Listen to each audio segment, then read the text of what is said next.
How to fix Facebook story not showing. Hey there, welcome back to the channel, and let's get right into this tutorial. To fix the Facebook story option not showing in your Facebook, there might be a couple of reasons why.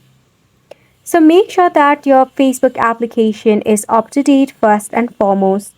For that, you can open up your Play Store or App Store if you are using an iOS device. Tap on the search icon and search for Facebook. From here, if you see update button like this, just click on it.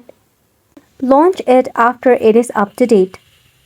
Next step is to clear the cache of the app.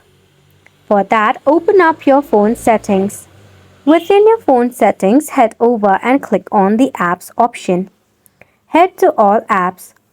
Tap on the search icon to search for Facebook. From here, click on the four-stop button and OK. Head to Storage and Cache and tap on the Clear Cache button. This will clear up any of the cache or the glitch that might be causing such issue.